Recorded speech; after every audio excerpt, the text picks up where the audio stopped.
Donc c'est marqué dans la paracha de Vaishlach. Donc la paracha de Vaishlach, elle démarre comme ça. Vaishlach Yaakov Malachim Lefanav. Donc Yaakov a envoyé des anges devant lui. Je vous traduis mot à mot. Et Esav arrive. Vers Esav, son frère. Arza Seir Seded. Donc dans le pays de Seir, le champ de Édom. On est passé en 182. Donc Yaakov envoie des anges vers son frère Esav, vers le pays, dans la direction du pays de Seir. Esav Otam est mort, il aura donné la chose suivante. Kotomeru n'a donné les Esav. Ainsi vous parlerez, vous direz à mon maître Esav, regardez les termes employés, à mon maître Esav. Ko Amar Avdecha Yaakov, ainsi a dit ton serviteur Yaakov. Donc il est plutôt en train de se rabaisser. Ouais. En prétextant que son maître c'est Esav et lui il est le simple serviteur. Im Lavan Garti, j'ai vécu chez Lavan, j'ai attendu jusqu'à présent. Donc historiquement, on avait expliqué une fois que historiquement, ouais, il s'est passé 14 ans entre le moment où il quitte ses parents, Yaakov Avinu, et il se retrouve à la yeshiva de Shem et Ever pendant 14 années de sa vie, il a étudié à la yeshiva. Ouais. À la suite de ça, il est parti chez Lavan, qu'après passer 14 ans à la yeshiva, il va partir chez Lavan. Après qu'ils soient partis chez Lavan, il va rester 20 ans là-bas. Donc il a eu ses enfants, sa famille pendant 20 ans. Et après, il s'est passé 2 ans entre le moment où il quitte Lavan et il retourne à Beersheba où il va retrouver ses parents. Donc il s'est passé exactement 22 plus 14, 36 ans. Il s'est passé 36 ans, pour ça. Il s'est passé 36 ans. Voilà. Et après 36 ans, ouais, et qu'est-ce qui se passe? Il va retourner chez ses parents. Et là, il envoie des anges pour savoir est-ce qu'il va retrouver ça ou il va retrouver son frère. Et il leur a dit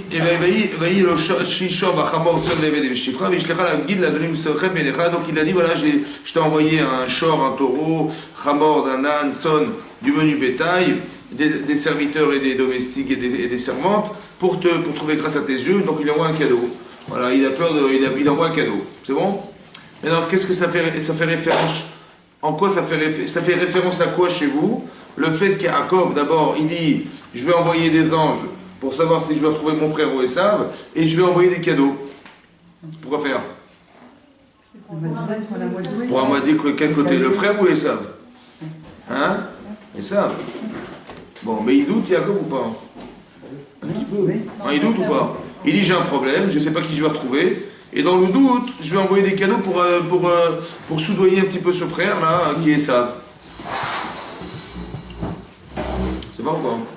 Pourquoi il a peur? C'est logique ou pas? Il a peur des brachot. Non, pourquoi il a peur? Il dit je ne sais pas qui je vais retrouver. Ouais. Il est mon frère, Esav, je ne sais pas. Hein, il a peur ou il a peur? C'est logique ou pas qu'il ait peur? C'est logique parce qu'il y a une menace qui... Quelle menace? Il sent une menace. Quelle menace? Il est passé 36 ans là, en dehors de la maison. Il est parti où? Il est parti à la yeshiva. Bon, c'est une super cachette. La yeshiva, c'est une cachette. Surtout lui qui est Yoshev Ohanim, qui est un intellectuel de la Torah. Le premier endroit où il faut aller chercher, c'est la yeshiva. Et après, il est parti chez qui? Chez son oncle. Bon, c'est une super cachette. Bon, qu'est-ce qui s'est passé entre-temps? Bah, rien. Il s'est passé quelque chose ou pas? Il s'est passé ou pas? Donc il est plus Achim ou Esav? Il est plus son frère ou il est plus Esav? Bah, il ne s'est rien passé. A priori, c'est qu'il a oublié, c'est vrai.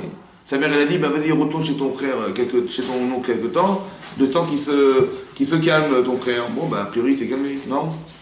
Pourquoi il hésite? Qu'est-ce qui fait peur dans la vie? C'est ça qui est intéressant de comprendre. Pourquoi il a peur? C'est marrant, il a peur. Et je ne sais pas qui j'ai retrouvé, ça, mon frère. Mais bon, si c'est ça, au pire, j'envoie des cadeaux, je vais lui montrer mon amitié, voilà, mon amitié, je vais faire des cadeaux. Est-ce qu'on peut faire des cadeaux à des gens qui nous haïssent?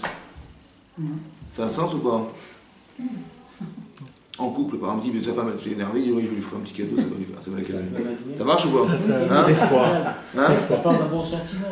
Mais est-ce que c'est bien perçu par la personne? Est-ce que la pression, elle dit oui, mon mari il est superbe, ou elle dit mon mari veut m'acheter?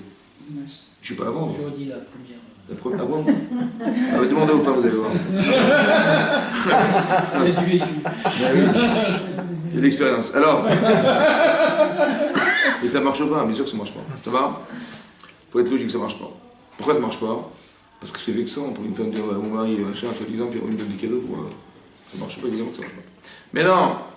Est-ce que c'est clarinette? Donc on ne comprend pas sa démarche. Moi, je ne comprends pas ce qu'il a. Je comprends pas ce qu'il a. En plus, Hachem, il a promis qu'il le protégerait. C'est pas logique. Bon. Mais si c'est pas logique, ça veut dire qu'il y a un problème. C'est quoi la logique? Quand on a peur dans la vie, ça veut dire quoi? Ça manque de confiance. Ben oui, c'est sûr, ça. Mais ça veut dire quoi? Pourquoi on a peur? Des conséquences de ce qui va. Pourquoi? D'abord, vraiment les conséquences. Pourquoi on a peur? Peur Et quand est-ce qu'on a peur dans la vie? de l'inconnu, Peur de pas faire Mais face, pourquoi on de a pas peur? pouvoir faire face, Oui, pourquoi? de ne pas être à la hauteur. Mais pourquoi? Là, il dit, je sais pas qui je vais retrouver. Mon frère ou Sam? J'ai peur. Pourquoi Il y a t'as peur? 36 ans qui sont écoulés. Exactement. Oui, c'est Donc pour il ça. intervient après 36 ans. Là, 36 ans après, il retourne chez ses parents. Donc- Et là, il dit, je sais pas qui tu vas trouver. Au bout de 36 ans, il a peur. Eh ben, ça- Mais qu'est-ce qui est révélateur de sa peur? C'est quoi qui ça révèle quoi, la peur? Ils sont coupables de ce qu'il a fait. Un manque, Il est qu'ils sont coupables. Coupable de quoi? Là, il t'a pas dit, je suis coupable. Il a dit, je sais pas qui je vais retrouver. D'un côté, qu'est-ce qu'il a fait? Il a fait un truc incroyable, il y a comme avec nous. Ça va? Lui, il sait pourquoi il l'a fait ou pas? Il sait où il est ou pas? Il fait ou pas? Mais est-ce que son frère, il a compris ce qu'il a fait? Non. Non. Donc il dit, je sais pas qui je vais retrouver en face de moi.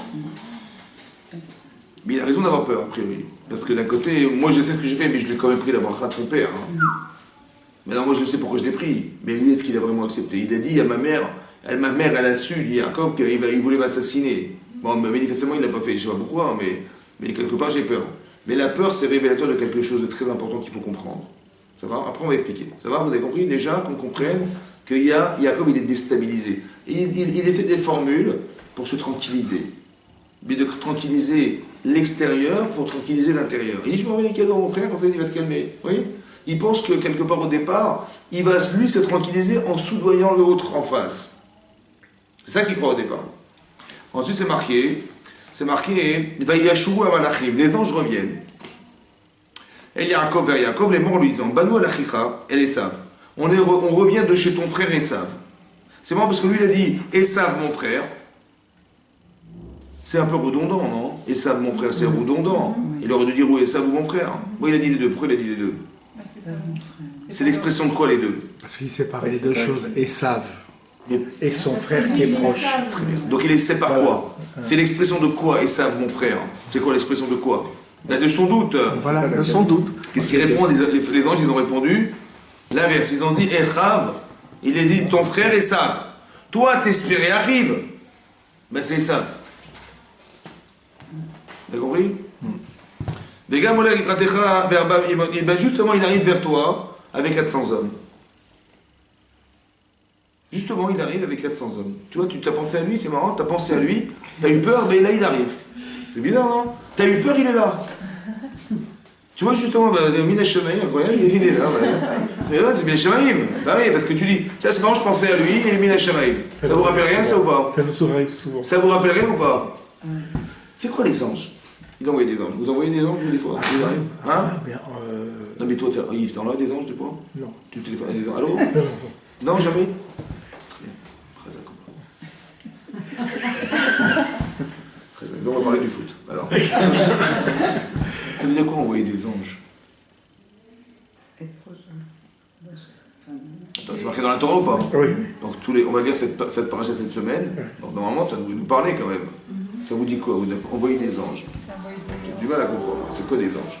Des signaux. Hein? C'est sa conscience. Des signaux. Des signaux. C'est quoi des signaux? C'est sa Très bien, c'est conscience. vrai. C'est quoi les signaux? Des signes d'Hachem. Alors, on va parler aux dames. Vous avez des intuitions des fois, non? Mais d'où ça vous vient?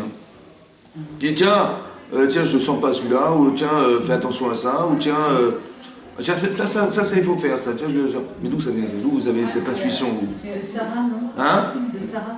De quoi? Non, je parle pas de l'origine, mais d'où vous... Comment ça se fait? Ce que vous ressentez? C'est de l'intuition féminine, c'est une chokhma, ça. Mais c'est quoi exactement? Bah, nous, par exemple, nous les hommes, on n'a pas cette intuition, mais on a autre chose, nous. C'est la Neshama, puisque la femme vient de Hein? Adam, Ouais. et pas de la terre. Donc C'est la la femme Neshama. vient de la Neshama de l'homme. D'accord, mais ça veut dire...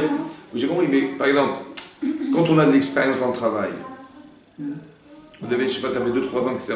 Vous dites, tiens, bah, ça, je sais ce qu'il faut faire. Et là, je sais que là, elle fait pas ça, tu vas te tromper, j'ai l'expérience. Mais c'est quoi en fait? Qu'est-ce que vous faites en fait? Vous envoyez comme si vous envoyez une information qui vous revient et qui vous dit, non, là, c'est pas ça. Oui, tiens, vas-y, ça, tu peux faire. Mais c'est quoi ça? C'est quoi exactement? Quand on ressent des choses, vous ressentez des choses. L'intuition. Est-ce que les animaux, ils ressentent? Oui. Ils ressentent. Ils ressentent, ouais, c'est vrai. Quand vous avez Mais peur, c'est gratuit, eux. Ouais. C'est gratuit. Ils ont un instinct animal, c'est gratuit. Mais nous, c'est pas gratuit. Nous, ça n'existe pas, cet animal. On n'a pas cet instinct, nous, il faut le construire. Oui, non. C'est le produit de quoi? C'est le produit de quoi? D'un travail. Ouais, c'est être C'est un peu d'un travail. sensible. C'est l'expérience. C'est vous avez été confronté à des situations, etc. C'est Alors écoutez-moi bien. l'investissement. Peut-être laisser l'idée, c'est comme ça. Quand on étudie la Torah, quand on a des expériences personnelles, on en tire des leçons ou pas? Oui. Ben, la leçon, c'est l'ange.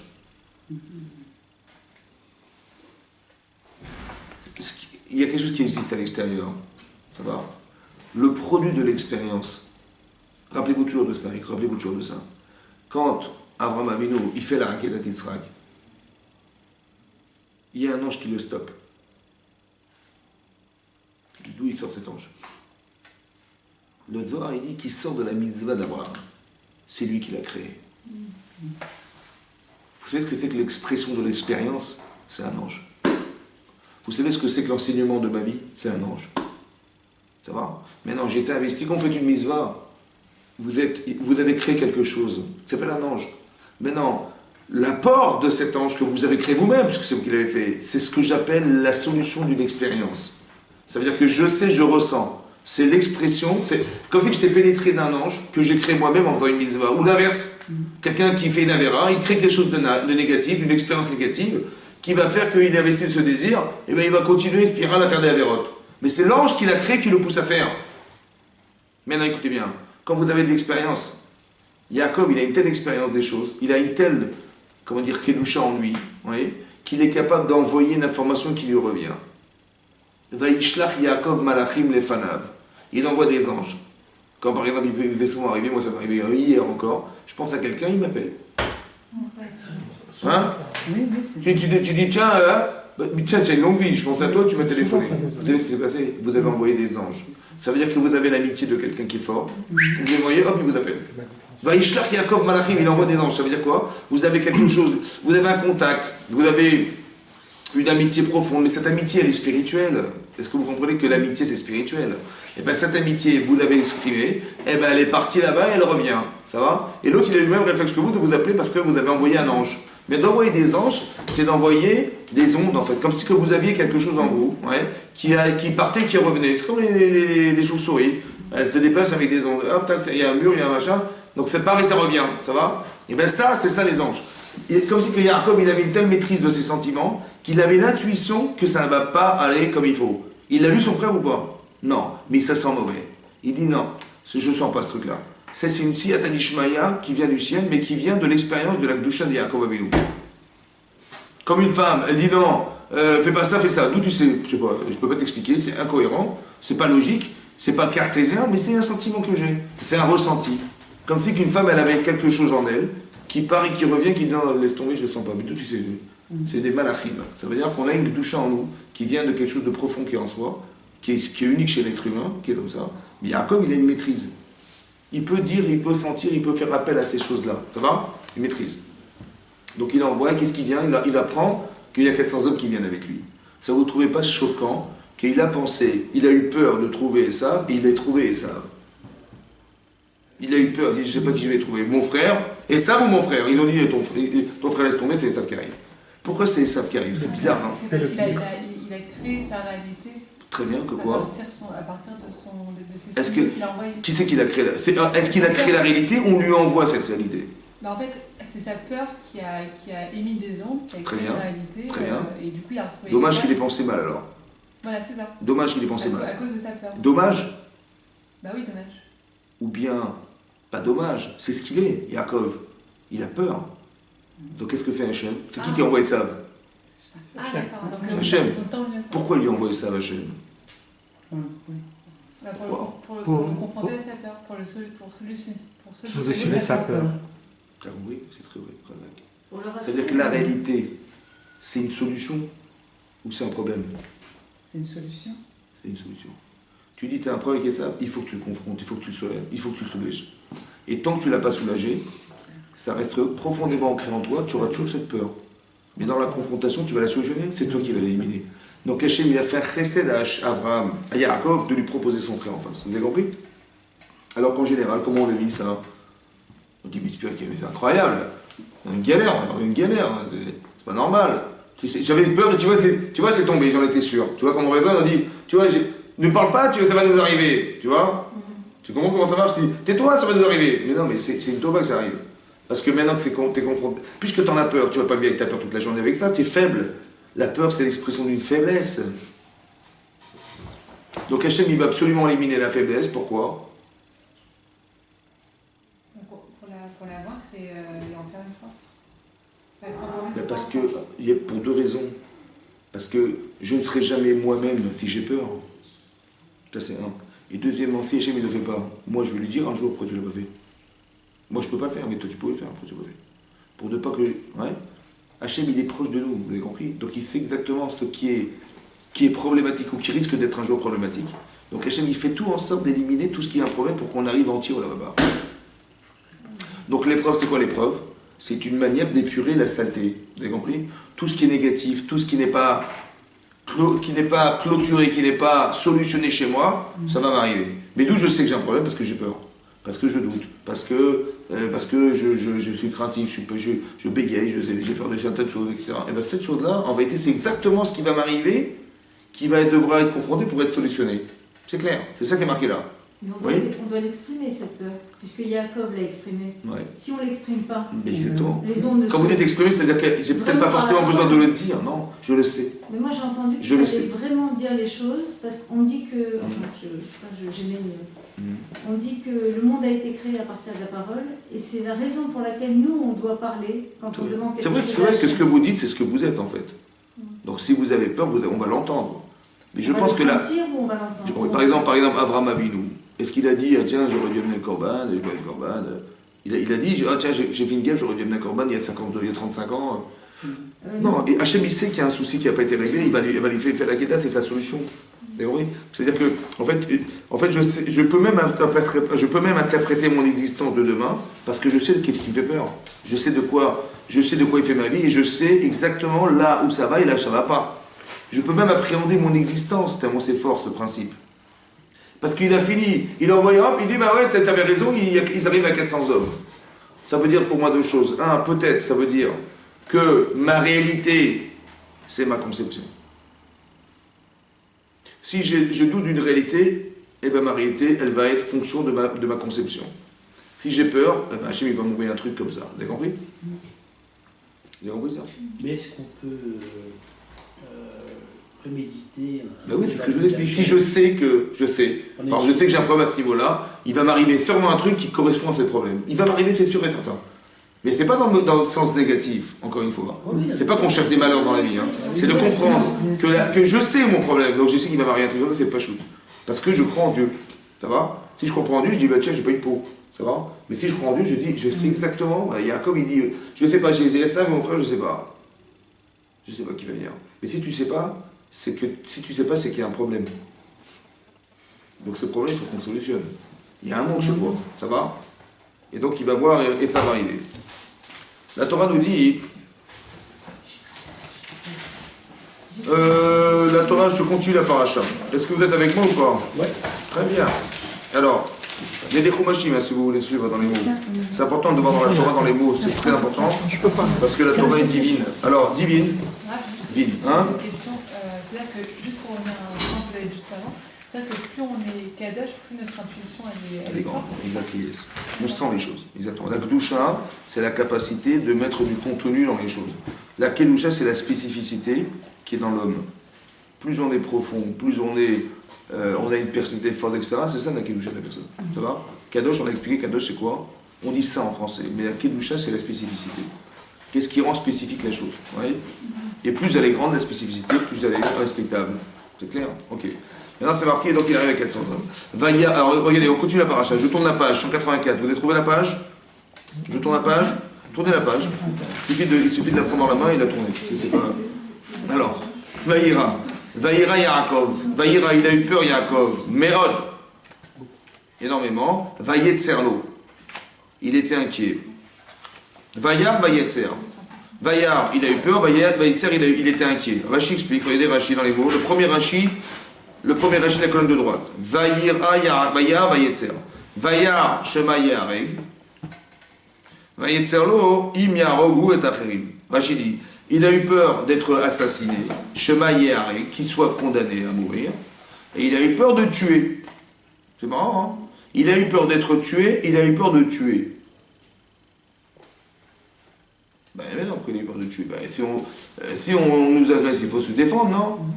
C'est ce qui se passe là, non? Il va venir avec 400 hommes, donc on en veut à sa vie. Il y a un principe dans la Torah, Abale Orgecha, quelqu'un qui veut te tuer, Ashkem Orgo, lève-toi, le tue-le. Ça veut dire que tu as le droit de te défendre. Sauf que c'est Après, un interdit de la Torah. Et pourquoi il a eu peur de tuer l'autre? C'est un interdit de la Torah et puis c'est son Mais frère. non, il se défend. C'est son frère. Attendez, est-ce qu'il y a une mitzvah de se défendre? Dites oui, dites oui. Très bien. Donc c'est ça, donc il y a une mise à se défendre, donc il n'y a pas d'avéra, ou l'avéra. Pourquoi il avait peur de tuer? Puisque de toute façon, c'est pas un criminel, il a comme Avinu. C'est pas un type qui va venir brigander les gens. Il est là, il a quelqu'un à l'adresse, il veut le tuer, il va se défendre, c'est évidemment ça. Mais pourquoi il avait peur de se défendre? C'est bizarre, non? Ok. Ensuite, c'est marqué Bayachatz. Bayachatz, il a coupé en deux. Chatzi en hébreu, ça veut dire moitié. Bayachatz, il a séparé. Et Aram, le peuple. C'est qui le peuple? Sa petite famille. Ils sont combien? 70. Ouais. Oui. Et Asherito qui est avec lui, Vetatson, le but du bétail, Vetabakar, le gros bétail, et Gamalim, les chameaux, les Shne Machadot en deux camps. C'est facile de séparer en deux? Qui va choisir? C'est des trucs de fou ça. Il y a sa famille, ouais. Il y a ses enfants, ses femmes, etc. Qui va dire toi tu vas là-bas et toi tu vas là-bas? Tu vas au front et toi tu vas pas. Bon, vous imaginez ou pas? C'est simple ou pas? Très bien. On continue. Vayemer.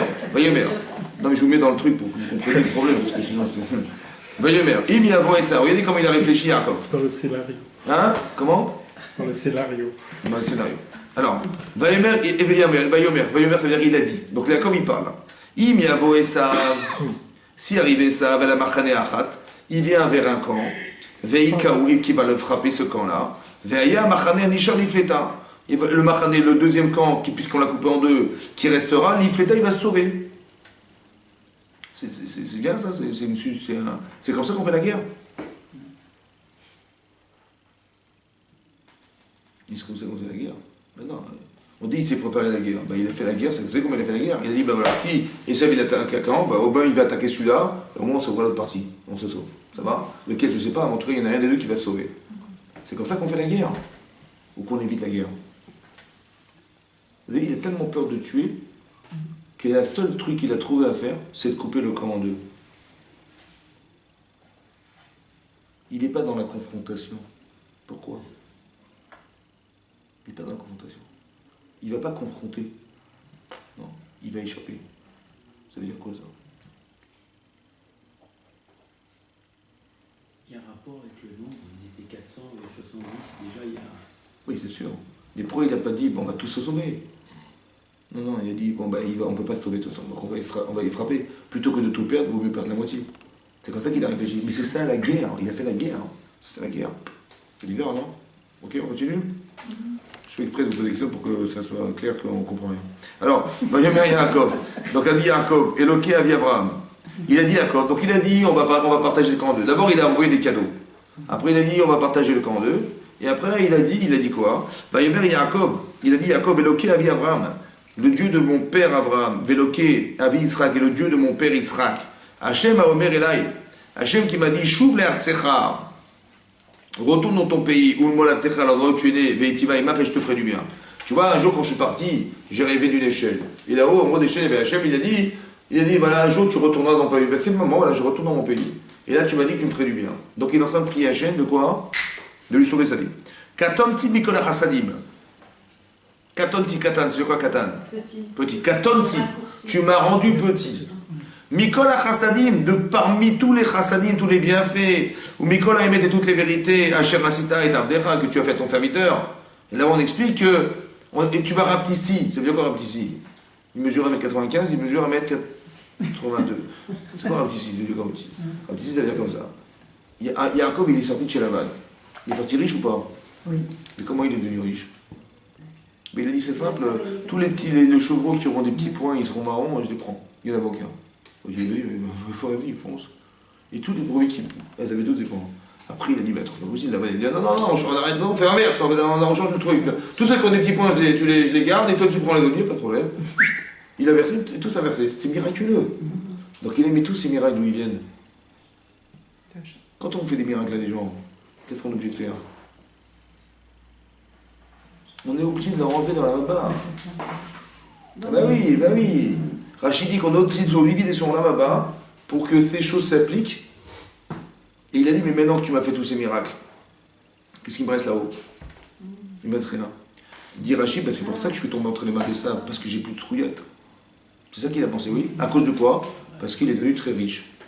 Il a dit, tout ce que tu m'as fait à Sadim, ouais, mais Bakli a parti d'ailleurs les années, quand j'ai passé le Jourdain, j'avais un petit bâton. Ouais, Ve'ata, il j'ai 2 crans énormissimes. Il dit, tout ça c'est quoi? C'est pas gratuit tout ça. Donc tu as dû sûrement m'enlever de mon lamaba pour me les payer. Ça va? Et c'est pour ça que j'ai autant de biens sur terre. C'est vrai ou c'est faux? Et c'est un peu revanchard, c'est un peu... Quoi revanchard? Ça veut dire il ne souhaite pas que l'aide d'Hachem, parce que sinon... C'est incroyable comment il raisonne. Attendez, je vous explique un truc. Est-ce qu'il a reçu la bracha de son père?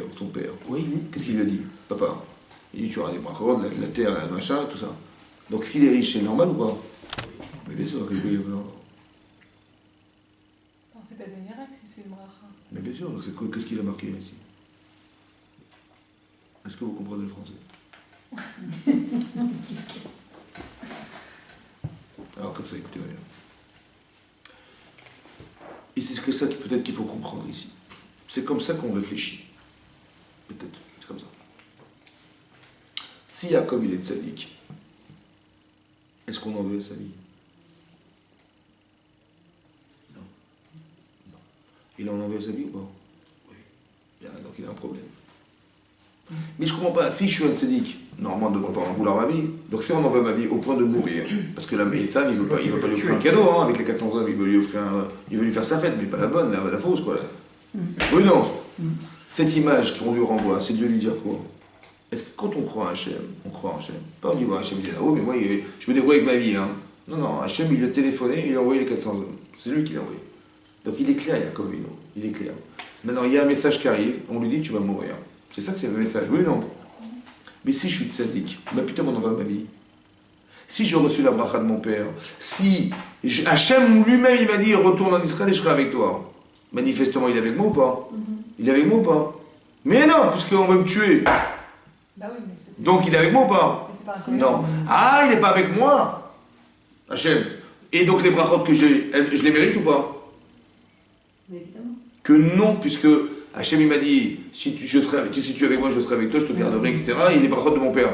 Mais si Hachem il était avec moi, j'aurais eu ces brachot. Or il n'est pas avec moi parce que je voyais ça arriver. Oui, mais bon, il n'est pas mort. Hein. Écoutez-moi bien, c'est ça qu'on lui envoie comme message. On lui envoie un courrier, Qui c'est qui envoie le courrier? On lui envoie un courrier, qui c'est qui envoie le courrier ici? Il voyait ça arriver, qui c'est qui envoie le courrier? Hachem. Il lui dit, t'es mort. Là, si je suis mort, donc j'aurais pas dû avoir les brachot. C'est ça que ça veut dire? Bah oui. Donc comment ça fait que je l'étais? C'est qu'Hachem il était obligé de me prendre de mon lamaba pour me les donner. Vous avez compris comment il faut me les donner? C'est pas logique que d'un côté il est agressé au point où il va mourir, Jacob Avinu, et d'un côté il a l'espoir qu'Hachem il est avec lui, c'est pas possible. Vous comprenez pourquoi c'est pas logique? Mais un tzaddik, son lamaba, il n'est pas touché du tout. Alors je vous explique un truc. C'est ça. En principe vous compreniez. Il n'est pas rétréci. Alors je vais vous expliquer. La Gemara elle dit comme ça. Vous allez comprendre, c'est un principe, on fait un petit chiot qu'on va faire, une petite parenthèse, ouais, que vous compreniez. C'est marqué comme ça. La Gemara dans Kiddushin, elle dit, oui, que il y a une marloquette, une discussion dans le chasse, de savoir est-ce qu'on peut payer le salaire des gens dans ce monde ou pas. Par exemple, quelqu'un il a fait une mise à de filine, il dit ben, je vais gagner au loto. Voilà. Ça on peut faire ou pas? Hein? La Gemara dit sera la marloquette entre Rabbi Shimon et Chachamim.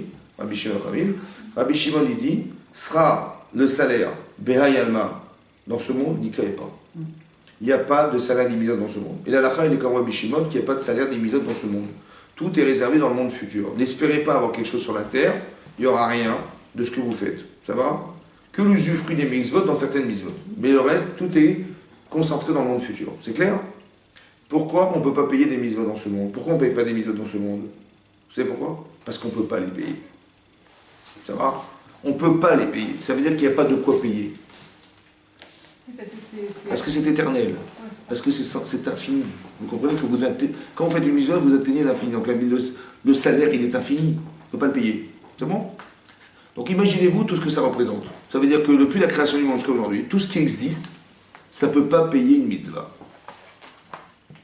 D'accord? Ok. D'un autre côté, la Gemara dit, dans Kiddushin, elle dit que si quelqu'un, il a eu un miracle, ça veut dire qu'un type, il a dit, tiens, il est en train de descendre l'Alpe d'Huez, les 21 lacets, il dit, qu'est-ce que je vais me casser la tête à faire les lacets? Allez, je passe directement par les ravins, et j'arrive directement en bas en 5 minutes. Ouais? C'est rapide ou pas? Dieu est grand.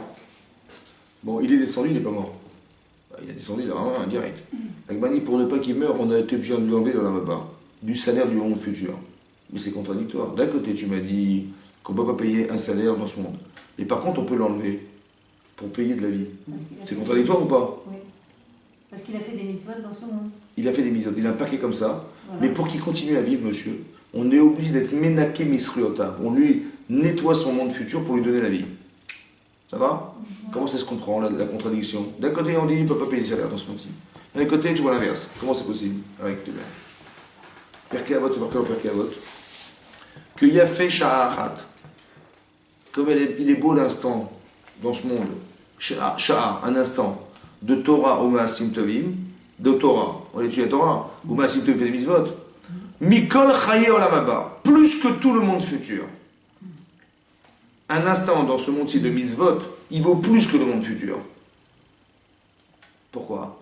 Parce que quand on est après la mort, on peut évoluer ou pas? Non. Mais le seul endroit où tu peux évoluer, c'est là. Donc ça vaut plus que tout. C'est bon? Mais non. Donc qu'est-ce qui vaut plus que le monde futur?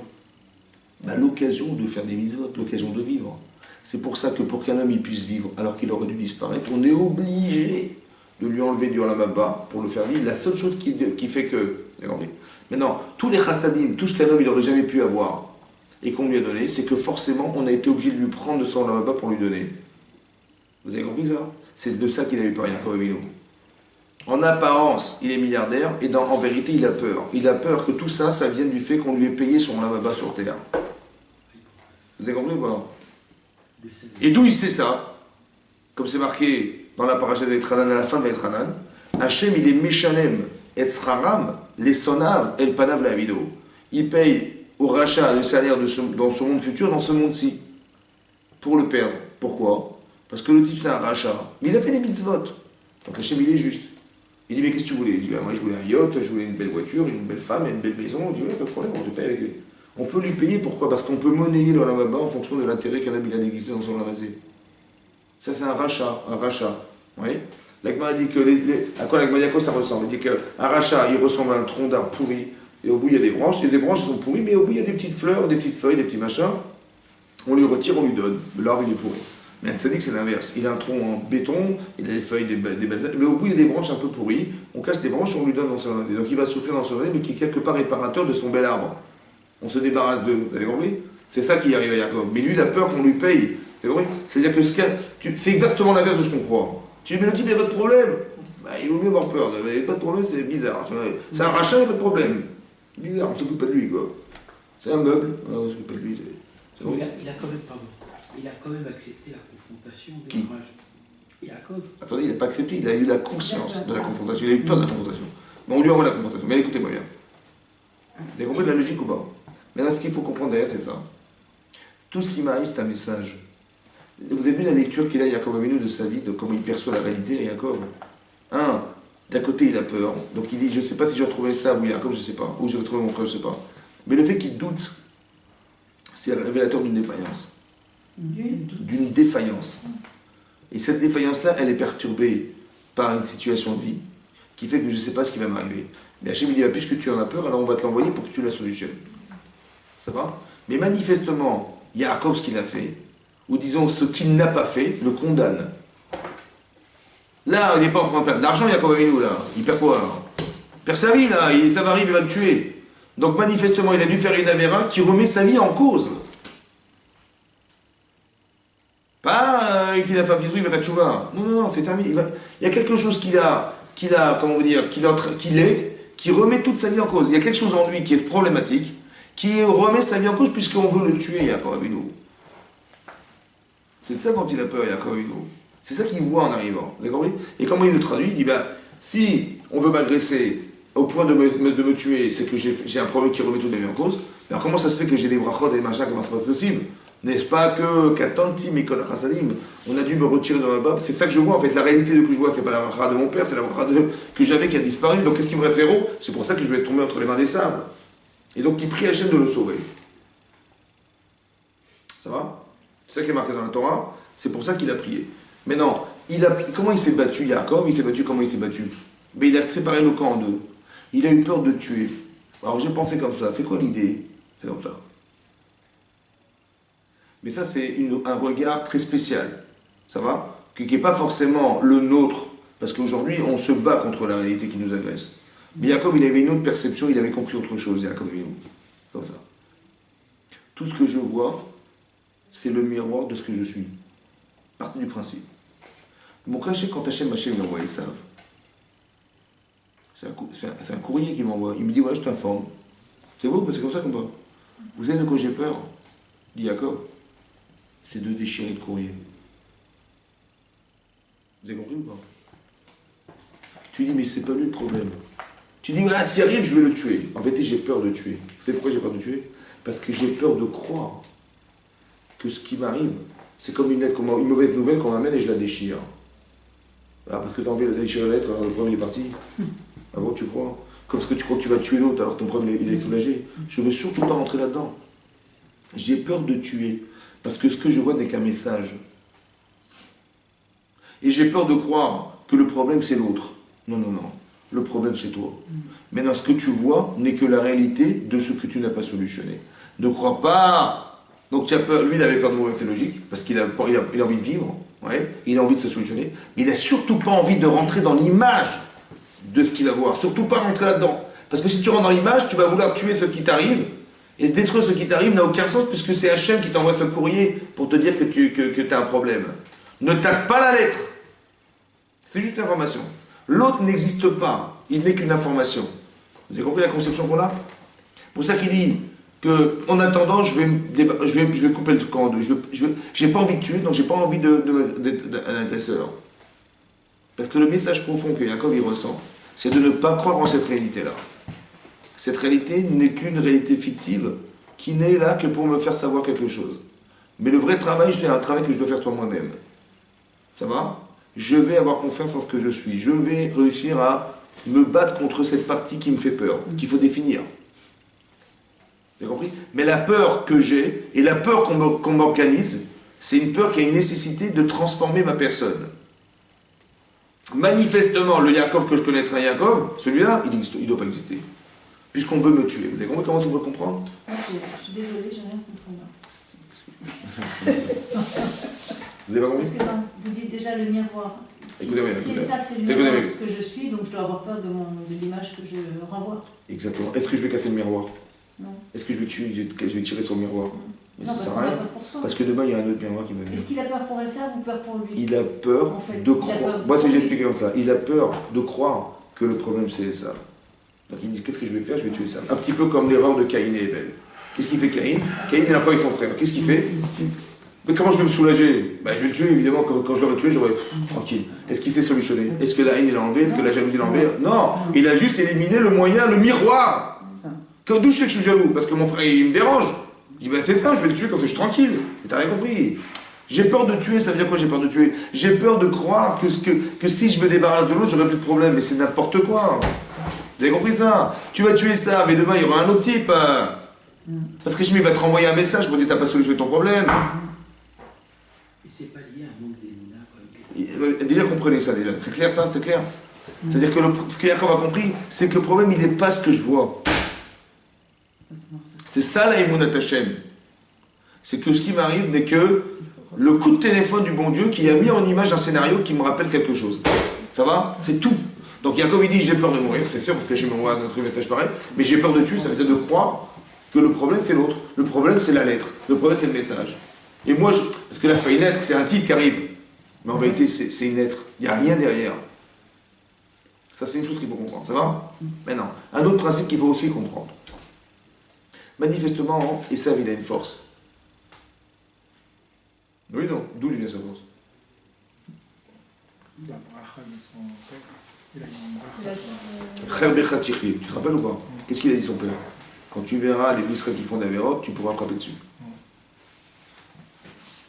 Donc manifestement, s'il me tape dessus, c'est que je suis pas bien. C'est que c'est pas bon. Ouais, c'est pas bon. D'accord. En attendant, il va faire des cadeaux. En attendant, il va couper le camp en deux. En attendant, il va prier Hachem. C'est marqué dans le Midrash Rabbah que d'une certaine manière qu'il soit, ça lui a été reproché. Après, je vais vous expliquer pourquoi. Parce que le Midrash Rabbah, il dit que à quoi elle ressemble cette situation? Tu vois, il y a ça qui arrive et tout ça. Ouais. Elle ressemble à quelqu'un qui est sur la route. Le Midrash, il dit. Et il y a un chien au milieu de la route qui part la route. Un chien, un gros chien. Maintenant, monsieur, il arrive, le chien, il dort. Il dit, est-ce qu'il est dangereux? Il n'est pas dangereux, je ne sais pas. Ben, je vais lui tirer l'oreille. S'il commence à aboyer, je le sauve, et sinon, je passe mon chemin. Comme ça dit les Chazal. Voilà. C'est à ça que ça ressemble. Parce que là, ce qui est marqué dans la Torah, ça ressemble à un chien qui dort au milieu de la route et qui tire il va tirer l'oreille pour voir si... Demande le Raphaël Shmonovitch, il dit, mais attends, je vais envoyer là. Il est où le chien qui dort là? Tu vois, ils savent qui arrive. Avec 400 hommes, il dort le chien là? Il dort ou pas? Non, il est actif. Où est-ce que c'est marqué dans la Torah qu'il va lui tirer l'oreille hein, pour voir s'il est... Est-ce qu'il dort ou il dort pas? Il lui tire l'oreille. Où il tire l'oreille? Il va le provoquer, disons. Tirer l'oreille, c'est... Il tire l'oreille. Où est-ce qu'il le provoque là? Où est-ce qu'il le provoque? Avant Il envoie des cadeaux. Avant de provoquer, il envoie des cadeaux. Il envoie des cadeaux. Il va se préparer à la guerre et il va prier Hachem. C'est pas encore. Qu'est-ce qui est marqué dans le Midrash? Où est-ce qu'il tire l'oreille là? Comme si que d'envoyer des cadeaux, c'est de vérifier. Comme si que de prier, c'était de vérifier que ça ne va pas m'arriver. Ça va? Comme si que de se préparer à la guerre, c'est une manière de considérer que ce chien, il est peut-être dangereux. Chachamim dit, ne t'inquiète pas, il dort. Ça veut dire quoi, il dort? Ouais, ça veut dire que tout ton problème, c'est que tu as réveillé un chien qui dormait. Vous avez compris comment Chachamim ils ont pensé? Il a eu tort d'aller réveiller un chien qui dort. Parce que d'aurais-tu passé son chemin, il va rien t'arriver. Ça va? Comme si que ton problème, en vérité, ta peur, elle vient de toi. Ta peur, elle vient de ta défaillance. Tu aurais dû dépasser cette peur. Tu aurais dû avoir confiance. Et comment? C'est ça qu'il faut comprendre. Vous avez compris ça? Après, je vais expliquer ça. Vous avez compris ça déjà? Aux yeux des Chazal, c'est un chien qui dort. Mais je dis, quel chien qui dort? Tu rêves ou pas? Principe de base. Tant que ça ne te touche pas, ça dort. Tu vois? Il arrive non, il va arriver ça, il va arriver ça. Ça t'est arrivé? Non. Alors ça veut dire que ça dort, et ça veut dire que tu peux le solutionner. Tu peux inverser la réalité tant qu'elle ne te touche pas. Parce que la réalité, c'est qui? C'est toi. Si tu changes toi, tu changes la réalité.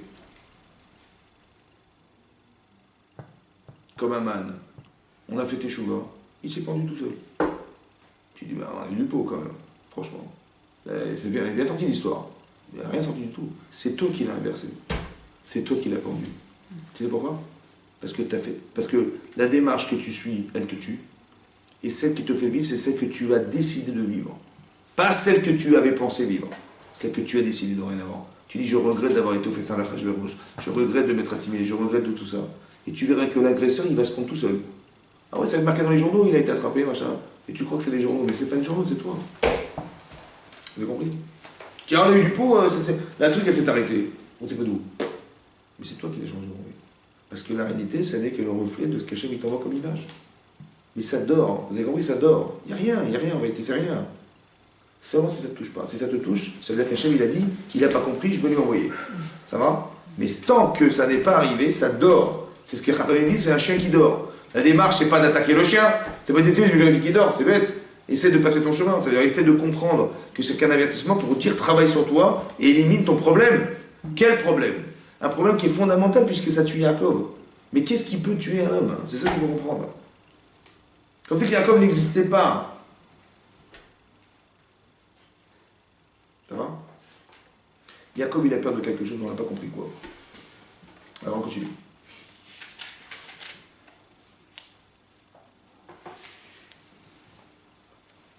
qu'il a envoyé des cadeaux. Ça va, il a envoyé des cadeaux. Ça va, il a envoyé des cadeaux. Il a dit, voilà, serviteur, il a envoyé 7 fois des cadeaux, il se passait. Ok? Ensuite, c'est marqué, je tourne la page. Regardez page 186, donc la suite du Passouk. On est Passouk 23. C'est bon? Passouk 23. C'est marqué, va Yaakov Balaïla. Il s'est levé cette nuit-là. Donc c'est-à-dire qu'on est dans la même nuit, où on lui apprend qu'Issav arrive, avec 400 hommes, et dans la même nuit, va Yaakov Balaïla, va Yikach et Nashav. Il a pris ses 2 femmes, va et Shifrotav, ses 2 servantes, va et Echad Asar Yeladav, et ses 11 enfants, va Yahavor et Mahavar Yabok. Il a traversé un fleuve qui s'appelle Yabok. Va Yikachem, va Yaviram. Il les a pris et il les a fait passer. El Tanachal, le fleuve. Va Yahaver et Tacharlo, il a fait passer tous les charlots. Et Tacharlo, tout ce qu'il avait, il les a fait passer en face. D'accord? Ensuite, c'est marqué va Yivata Yaakov Levado. Comment il était avec eux? Comment il s'est retrouvé seul? Alors, Khamim d'expliquer qu'il est repassé de l'autre côté. Seul. Parce qu'il avait oublié quelque chose de l'autre côté.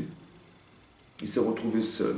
Comme Abraham. Hein? Comme Abraham sur la rive, quand il est retourné seul. Très bien. Donc là, il est retourné en face de la rive seul. Seul. Pourquoi c'est marqué qu'il était seul? C'est intéressant qu'il était seul. Ben, il est avec.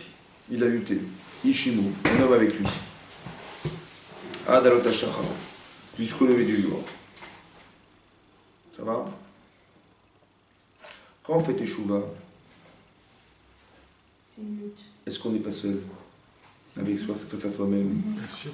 Quand on est occupé, mais c'est ça, on trouve toujours des prétextes, on n'a pas de charme, on n'a pas de ça à faire, on va s'occuper. Et quand est-ce qu'on est vraiment soi-même? Ben, quand on est seul. Ça va?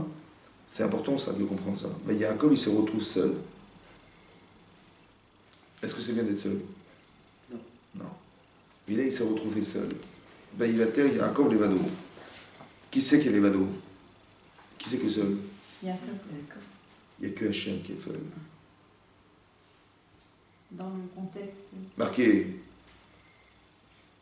Comment c'est marqué dans la Torah? C'est marqué. Ben, il y a l'intérieur qui est Hachem ou Elohim. En on mi Levado. Il n'y a rien d'autre que lui. Levado, c'est lui. Il n'y a qu'un seul qui peut dire qu'il est seul, c'est Hachem. Nous, on n'est jamais seul. On est toujours accompagné, on est toujours deux. Ça va? Mais là, Yaakov, il se retrouve seul. Et donc, il a lutté avec un homme. Analot Hashachar jusqu'au matin. Vaya Kiro Yacholo. Cet homme a vu qu'il ne pouvait rien contre lui. Lo Yacholo, il ne pouvait rien contre lui. Vaiga Bekaf Yerecho. Il a frappé Bekaf. Kaf Yerecho, sur la hanche. Ça fait mur, le fémur de sa hanche. Vateka Kachir Yaakov. Et donc, il a boité la jambe de Yaakov. Ouais, Beaf Koimo en luttant avec lui. Vayomer. Il lui a dit, Shelachani, renvoie-moi. Qui a la shachar, que le jour se lève. Vayomer, lo ishalechacha ki berartani. Je te lâcherai pas tant que tu ne me béniras pas. Fais-moi une petite bracha, je t'en prie. Il s'est battu, il lui a cassé la jambe. Il dit, bon, tu vas partir, ok, mais bon, tu fais une petite bracha. Vayomer est là, il lui a dit, ma shemcha. Il dit, comment tu t'appelles? Vayomer Yaakov, il dit Yaakov. Vayomer lo Yaakov Yamer od Shimcha. Dorénavant, tu ne te rappelleras plus Yaakov, qui est Israël. Tu changes ton nom. C'est ça qui a demandé ça? Comment? C'est ça qui a demandé L'homme avec qui s'est battu, il lui a dit comment tu t'appelles? Il dit je m'appelle Yaakov. Et dorénavant, tu ne t'appelleras plus Yaakov. Tu t'appelleras Israël. Israël. Pourquoi? Qui Sarita. Parce que tu as lutté. Imelokim. Sarita Imelokim. Israël. Ve'im Anashim. Et avec des hommes, Batouchal, tu as vaincu. Rashi explique, tu t'es battu avec Hachem. Ça veut dire quoi avec Hachem? Avec ton mauvais penchant. C'était pas compliqué ce qui t'est arrivé. Qui c'est qui t'a envoyé ça? Tu t'es battu contre ça en fait. Contre le message qu'Hachem t'a envoyé. Elohim. Imanashim. Avec des hommes. C'est qui les hommes? Bah, c'est Lavan et Esav. Là, tu as vaincu. Vous savez ce que c'est qu'Israël? C'est quoi Israël? C'est quoi être juif? C'est ça le courant? Oui. C'est quoi être juif? Nous, on est des Israël ou des Ben Yaakov? C'est quoi un Ben Israël? Ça veut dire quoi un Ben Israël? On est l'enfant de quoi? De la lutte. De la lutte. De la lutte contre le Yetzara, le Esav, comment dire, le message qu'Hachem me renvoie, il faut que je me batte contre ce que Hachem me renvoie comme message. Ouais. Et aussi contre les gens qui sont les acteurs de messages. Oui. Mais est-ce que je dois les massacrer? Est-ce que je dois les tuer? Est-ce que je dois les machin? Non, t'as gagné. T'as gagné parce que t'as compris que c'était qu'un message. Et tu as compris qu'au final, on t'a exactement dit là où tu n'allais pas. Ça va? Okay. C'est qui cet homme? Il s'est battu contre un homme. Rachid, c'est un ange. Ouais, Khamim Ombrim, Sarou chez les Saves. C'est quoi le Sar? Le Sar des Saves, c'est le ministre des Saves. Ça veut dire qu'on sait pertinemment que nous, on est orchestrés par des anges. Il y a des Sarim dans le ciel. Chaque peuple, il a un ange qui lui correspond, qui influe sur le peuple. Oui? Mais le Sar de Esav, c'est le Yetzara. Ça va? Le Malach HaMavet, c'est lui. Et nous, c'est Akadosh Baruch Hu, le Sar. Nous, l'Israël, on est notre prince, notre représentant, c'est Hachem. Oui? Il s'est battu contre l'ange des Saves. Et qu'est-ce qu'il lui a dit? Quand il a gagné, on ne sait pas comment il s'est battu, c'est quoi la bagarre, je ne connais pas beaucoup la bagarre. Il a lutté contre l'ange des Saves. Et il lui a dit quoi? Regardez ce qu'il lui a dit. Il a dit, je ne te lâcherai pas tant que tu ne me béniras pas. Vous vous rappelez? C'est quoi la bracha? On fait Rashi. Regardez page 188. Rashi, en haut à droite, première ligne, au bout de la ligne. Rashi. Berartani. Vous avez vu Rashi ou pas? Rashi, Berartani, bénis-moi. Rashi explique, Odali, reconnais-moi à la brachot chez Berachani Ami. Reconnais les brachot que mon père m'a donné. Odali à la brachot. Reconnais les brachot chez Berachani Ami que mon père m'a béni. À qui il parle? À Esav. Il parle à un ange. Oui, mais indirectement à Esav, non? C'est vrai, mais là il parle à un ange. Il parle à un ange, ouais. Il est en train de lutter là, Yaakov. Est-ce qu'il croit qu'il y a un type en face de lui? Ce qu'il a en lui, des sables. C'est qui cet homme? C'est lui-même. C'est lui-même. Il n'a pas de nom cet homme. Il a lutté contre un homme. C'est qui cet homme? Je ne sais pas. Je sais pas. Mais il a un nom cet homme? Non. Après, regardez dans le texte de la Torah. Regardez le texte de la Torah. Vaishal Yaakov, Pasuk Lamed. 30e verset. Vaishal Yaakov, il a demandé à Yaakov, Vayomer, Agidana Shemecha. Dis-moi ton nom. Il a demandé à cet homme, comment tu t'appelles? Dis-moi ton nom. Vayomer, Lamazé Tishanishmi, pourquoi tu me demandes mon nom? Vaïvarech Otosham. Il a béni là-bas. Il s'appelle comment? Il n'a pas de nom. C'est bizarre, non?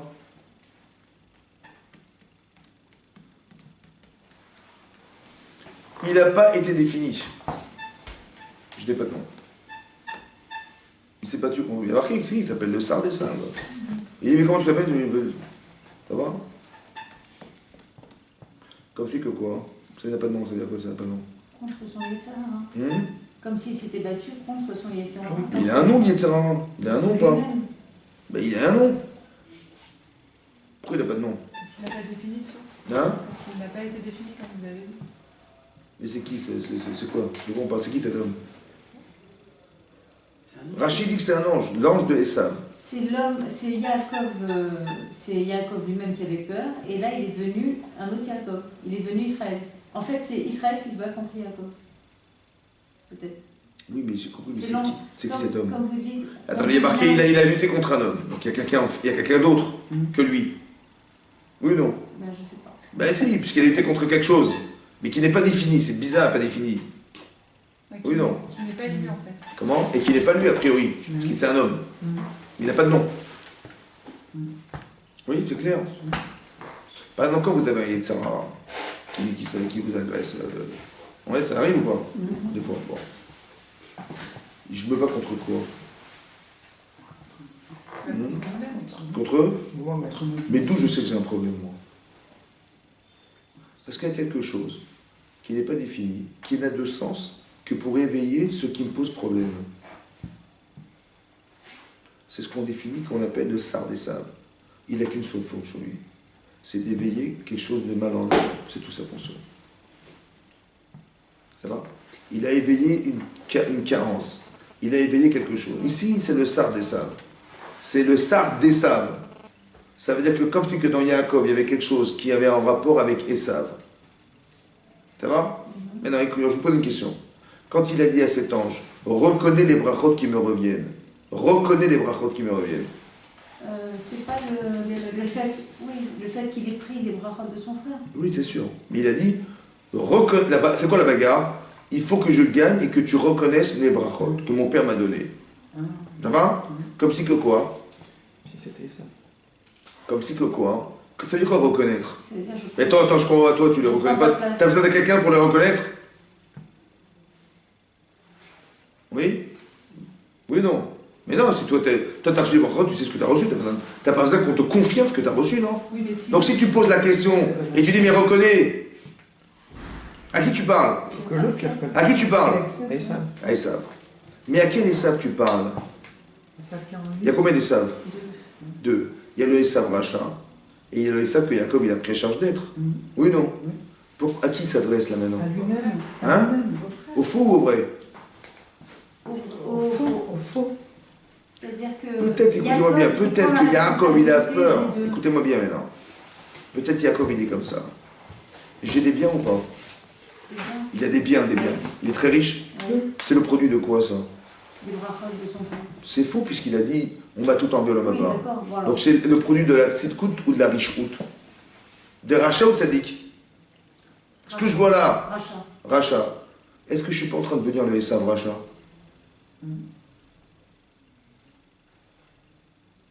Lui, il a choisi sa vie, Esav. Ça va? Mais est-ce que je ne suis pas finalement devenu le Racha de Esav? C'est de ça qu'il a peut-être peur, Yaakov Avinu. Ça veut dire que ce qu'il a reçu, en fait, lui fait peur. Alors je vais vous expliquer pourquoi. Au départ, Yaakov, c'est qui au départ, Il a Yaakov? reçu comme richesse. Yaakov, c'est qui au départ? Voilà, sa maman, elle a eu deux enfants. L'un, il est dans les champs, et l'autre, il est Yoshevo Alim, il est dans la tente. Mais quand quelqu'un, il est tzaddik, il a peur de l'argent. Il a peur de tout ça. Pourquoi il a peur? Il a peur d'être influencé. Il a peur de tomber dans les travers. Parce que c'est tellement facile de glisser. Il dit, moi, j'ai pas besoin de tout ça, je suis dans la Torah, etc. Ça va? J'ai besoin pour vivre. Là, je demande à la chaîne de voir. J'ai besoin de vivre. Moi, ce que j'ai besoin pour vivre. Le reste, j'ai pas besoin. Lechem lechol begedil bosh. Je veux de quoi manger et de quoi me vêtir. Reste tout. Je veux pas tomber dans les fioritures. Pourquoi? Parce que c'est très facile de tomber dans les travers et de perdre la Torah à cause d'autres choses. Donc il a peur de ça. Et on lui dit, tu vas devenir le Esav. C'est toi l'homme de la terre. Mais c'est exactement l'inverse de ce que je veux, moi. Ça va? Vous savez de quoi il a peur, Yaakov? Il a peur de devenir Esav. Alors qu'est-ce qu'il fait? Il dit, mais on lui dit, mais cet argent à qui tu le donnes alors? Le pouvoir à qui tu le donnes? Il dit, mais moi j'en veux pas, moi. Ça c'est le monde des sages, j'en veux pas. Vous avez compris ce raisonnement? Il dit, quand tu ne veux pas de quelque chose, un pouvoir qu'on te donne, et tu le renvoies à celui que tu penses qu'on devrait, et bien on va lui donner à lui. Seulement comme tu lui donnes à lui et que c'est pas ce qu'il faut, c'est lui à qui tu donnes qui va t'agresser. Dans l'histoire, écoutez bien. Le Shem Ishmuel, c'est un rave, il est expliqué comme ça. En fait, on ne se rend même pas compte de la puissance qu'on a, nous, par la Torah. C'est pas par hasard que c'est marqué dans la Torah que le monde repose sur trois choses essentielles. Ouais, c'est marqué dans Pirkei Avot. Al Shoshan Varim dans la Mobed, le monde repose sur trois choses. 1, sur la bourse. 2, sur Wall Street. Et 3, sur quoi le monde repose? La tzedaka, l'étude. La Torah. Avoda, le service divin. Et Gmilut Chassadim, Gomer Chesed. Le Chesed. Ça veut dire, la Torah, c'est quoi la Torah? C'est les mètres que je dois, de façon réflexive, mettre dans ma tête. Parce que demain, il va y avoir un truc d'où je sais ce qu'il faut pas faire. Je sais pas. J'apprends la Torah pour ça. L'avoda, le service, c'est quoi? C'est les corbanotes, les sacrifices, la justice, qui est remplacée aujourd'hui par la prière. Quand je mets un corban, je m'adresse à Dieu. Ouais. Là, je prie Hachem. Donc, c'est une relation verticale avec Hachem. Et la troisième, c'est c'est le rapport horizontal avec l'extérieur. Je deviens parce que je réfléchis, j'apprends la Torah. Je deviens parce que j'ai Hachem en face de moi. Et je deviens parce que j'ai quelqu'un en face de moi. Est-ce que je peux devenir sans l'autre? Non. Donc, tu vas exercer du chesed. Ça va? Le rapport à l'autre qui est le don de toi pour. Ça va? Est-ce qu'on peut se passer des trois éléments? Ou d'un des éléments? Impossible. C'est ça le monde repose. Vous comprenez ou pas? Et on voit à chaque fois dans l'histoire que quand il enlève un, on en enlève un, catastrophe. Il n'y a plus de bon Dieu, le monde se détruit. Il n'y a pas de réflexion, le monde se détruit. Il n'y a pas de rapport à l'autre, le monde se détruit. S'il n'y a qu'un sens, tout va dans un seul sens, le monde se détruit. Tu dis, moi je fais tout ça pour moi, ça se détruit. Ça va? Parce que le monde repose sur 3 éléments qui sont essentiels. Ça va? Maintenant, Bereshit bar Elohim et Hashem et haaretz. Dieu a créé au départ le ciel et la terre. Bereshit, ça veut dire au commencement. Mais Bereshit, ça veut dire pour le Réshit. L'intérêt premier de la création du monde, la pensée d'Hachem qui est de réaliser le monde, c'est pour le Réshit. Réshit Darko, Réshit Tevuato. Réshit Darko, c'est la Torah. Réshit Tevuato, c'est le Klal Israël. Le projet divin du départ, tout ce que vous avez vu, toute l'histoire, tout ce que vous voyez, ça n'a été créé que pour 2 éléments essentiels. La Torah. On a suspendu le monde en attendant le matin de Torah. Ça va? C'est la Torah, le but. Et après le Klal Israël. Tout le reste, ça gravite autour pour entretenir ces 2 principes. Mais non. Le Klal Israël, c'est qui là? C'est Yaakov et ses enfants. Oui, non. Si toi tu as un pouvoir que tu renies, ce pouvoir Hachem t'a donné, tu as accepté la Bechora, tu as accepté la Torah, tu as eu raison. Mais il va accepter la Torah et tu as accepté la Bechora, le droit d'aînesse, et la Bechora et la Bracha de ton père, il faut l'accepter. Est-ce qu'il l'a accepté, Yaakov? Mais non, puisqu'il en a peur. Vous comprenez ou pas? En vérité, le dilemme du départ, je ne sais pas qui je vais retrouver, mais ce que je vois en face de moi, c'est la chose dont j'ai peur. J'ai peur de ressembler à Esav. J'ai peur de ne pas comprendre pourquoi Hachem il m'a donné des moyens. J'ai peur de ne pas comprendre, Tu dis, mais moi je ne suis pas fait pour ça, moi. C'est pas ma nature. C'est pas ça que je recherche. Je dis, ah, t'en veux pas. Alors tu peux pas vivre, parce que tu dois devenir cet homme. Tu as pris sur toi la Bechora. Mais en vérité, je vais vous dire un truc. Yaakov, il prend un choc quelque chose qu'il n'a pas forcément accepté. C'est pour ça qu'il s'est déguisé. C'est pour ça qu'il a peur de tromper son père. Parce qu'en vérité, au fond, il n'en veut pas. Il a peur de cette bracha. Seulement, il est obligé de l'accepter ou pas? Parce que si tu ne l'acceptes pas, il va manquer le corps du Klal Israël. Parce que manifestement, Esav, il a refusé ça. C'est qui l'a pris en charge? C'est toi? Alors prends la charge. Seulement, tu l'as pris sur toi, mais tu n'as pas vraiment accepté de le prendre. Alors j'ai dit, c'est simple, si tu n'en veux pas, tu le donnes à Esav, alors c'est lui qui va t'agresser. Un petit peu comme ça. Vous avez compris que le sens de ce que nous sommes, c'est ça. Écoutez-moi bien maintenant. Vous allez voir à chaque fois dans l'histoire, bizarrement, que quand on refuse d'être juif, on donne un pouvoir à quelqu'un d'autre. Pendant, je sais pas moi, la dernière guerre mondiale, l'Égypte, oui, on s'est assimilé. Regarde l'Égypte, ce pouvoir-là qu'on a, que j'ai de donner, on dit non, nous on est zéro, on n'est rien, vous savez, on n'est rien du tout. Le pouvoir c'est l'Égypte. Nous on n'est rien, on est des Allemands très gentils, mais c'est l'Allemagne qui est valorisée dans. Nous on est des Juifs, mais on s'avère, mais on se dissimule. Mais tu as un pouvoir, pourquoi tu l'exprimes pas? Tu en veux pas? Alors je me dis pas, je vais attendre que tu fasses tes chouvas, il est suspendu ton pouvoir, ben attends. Quand tu seras prêt, on te le rend. Non. À qui tu le veux le donner? À Paro? On te donne à Paro. Tu veux donner à Hitler? Donne à Hitler. Tu vois? Nous on n'est rien, le pouvoir c'est lui. Ouais. C'est lui qui va créer la révolution économique et tout ça, donc on lui donne le pouvoir à lui. Moi non. Qu'est-ce qu'il fait Hitler? Il te fout dans les camps de concentration. Qu'est-ce qu'il fait Paro? Il te fout dans les camps de concentration. Il te rend évêque. Mais c'est le type que j'adulte qui me rend évêque, c'est bizarre, non? Non? Pourquoi il m'a rendu évêque? Pourquoi il m'a rendu esclave? Pourquoi on a travaillé dans les camps? Pourquoi faire? Parce qu'en vérité, tu as 2 choix possibles dans ta vie. Toi, tu vois Hachem, toi, tu vois l'homme. C'est toi qui décides. Je dis, c'est l'homme. Je dis, mais tu verras que la personne que tu as elle va te rendre esclave. Pourquoi? Pour que tu puisses comprendre que le choix, c'était l'autre. Le fait d'avoir été écrasé par les gens qu'on a annulés, c'est une frustration, n'est-ce pas? Oui. Et cette frustration, elle l'amène à faire un autre choix. C'est pareil. Yaakov, il dit, mais j'en veux pas. Il dit, mais tu veux pas, alors c'est lui qui va t'agresser. Ce principe, il est marqué là. Mais il est grave, ce principe. Parce qu'il faut que tu te battes contre ça maintenant. Ça veut dire de récupérer ce que tu dois recevoir. Tu es Yaakov et Esav, en fait. C'est ça que tu dois comprendre. C'est pour ça qu'il va dire au Sar d'Esav, reconnais les brachot qui me reviennent, comme si qu'il se disait lui-même, il était en train de se convaincre que ça devait lui revenir. Comme si qu'il se disait lui-même, Mais il faut que j'accepte cette bracha, c'est pas possible. Tu vois? Et Yaakov, il devient Israël. Parce qu'il a lutté contre ce principe, qu'il avait au départ rejeté. Mais il est bien obligé d'accepter qu'il est cet homme. C'est la résultante des deux, de quoi? De côté spirituel et matériel, c'est ça Israël. Être juif, c'est d'accepter qu'on a un corps et on a une neshama. Il y a des gens, ils sont tellement religieux, ils n'ont plus de corps. Il y a des gens, ils sont tellement pas religieux, ils n'ont plus de neshama. Il faut les deux. Israël, c'est la lutte, vous avez compris? Comme si qu'il fallait que je travaille sur moi-même pour toujours être les deux, ne jamais oublier qu'on est les deux. C'est ça Israël, vous avez compris? Si, en vérité, si au départ, dans le projet divin, au départ, il y avait eu Esav, et il y avait eu Yaakov, vous savez quoi? Il y aurait eu deux styles de personnes dans ce monde. Il y aurait eu des juifs qui auraient été dans ce Olamazé pour entretenir le Talmid Chacham, et il y aurait un Talmid Chacham qui n'aurait eu de cesse que d'étudier la Torah pour la Torah, et pour entretenir celui qui ne l'est pas. Ça aurait été comme ça. Ça va? Il y aurait eu deux tendances. C'est-à-dire que Yaakov, il n'aurait jamais été chez Lavan. Il n'aurait pas besoin de se confronter au Yetzirah de Lavan. Pas besoin. Parce que lui, on lui aurait demandé, sa vertu à lui, c'est d'étudier la Torah. Il fallait surtout pas qu'il perde une seconde à faire autre chose que d'étudier la Torah. C'est tout ce qu'il aurait dû faire.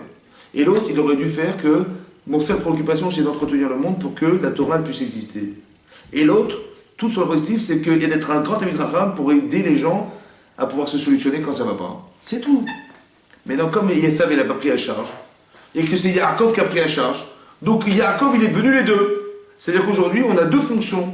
Tu dois travailler et tu dois étudier la Torah. Tu auras du Yetzirah et tu dois solutionner. Tu ne dois pas perdre de temps dans l'étude de la Torah non plus. Et à la fois, tu dois pouvoir être honnête dans ta vie. Tu as les deux en fait, les deux fonctions. On est les deux. Vous comprenez ça? On est les deux. Et ça, c'est la résultante de la lutte de Yaakov avec Esav qui a fait que je dois obligé de reconnaître que ce pouvoir me revient. En fait, on est les deux. Ça va? C'est ça Israël. On a lutté contre les Yetzirah. C'est la part d'Esav que j'ai solutionné. Et j'ai donné naissance à quelque chose qui s'appelle Israël. Comme c'est que Israël n'est que la conséquence de la naissance de quelque chose qui est né de Yaakov. J'ai accouché d'Israël. C'est quoi accoucher d'Israël? En vérité, je suis Yaakov. Mais je vais me confronter à ça, je vais me confronter à ma vie, je vais travailler mes midotes, je vais prendre la Torah, etc. Et le résultat de cette confrontation, c'est de devenir Israël. Donc il y a forcément un petit conflit, non? Et donc il faut le comprendre dans ce schéma-là. Que ce qui m'arrive, en vérité, ce qui m'arrive, c'est ce que je vois. Mais ce que je vois n'est pas le problème. Ce que je vois n'est que la lettre écrite de ce que je dois solutionner. Pour ça qu'il y a un principe de mesure pour mesure dans la Torah. C'est marrant, on est exactement rattrapé par ce qu'on est. C'est dingue. Mesure pour mesure. Pourquoi? Parce que c'est un courrier, en fait. Vous avez compris? Ça serait bête de croire que le problème, c'est le courrier. Tu dis, voilà, ce type-là, et machin, à cause de lui, à cause d'Aman, à cause de je sais pas quoi, à cause de... Aman, il a aucun pouvoir. C'est une lettre. T'as compris? Donc c'est toi qui décides. Tu fais tes choix, tu es barré. Pas de problème. Sois serein. C'est juste un message de dire, écoute, t'as un problème dans le judaïsme, t'as un problème machin, plus tu seras juif clair, et plus ça va être pareil. Okay, vous avez compris? C'est ça qu'il faut comprendre.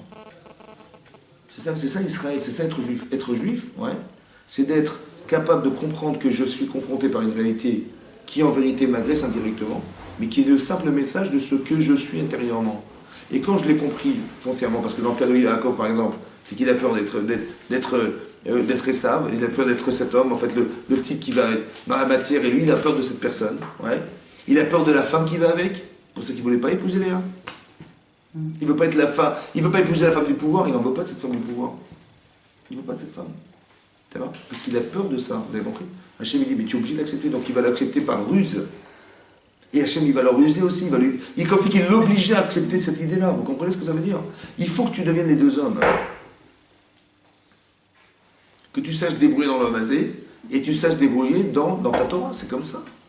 Donc si tu ne dis pas la Torah, il va manquer quelque chose dans Israël, et si tu te manques quelque chose dans ton vasé, il va te manquer quelque chose dans Israël, il va te manquer quelque chose. Et tu verras que chaque fois qu'il manque quelque chose, tu es en désarroi.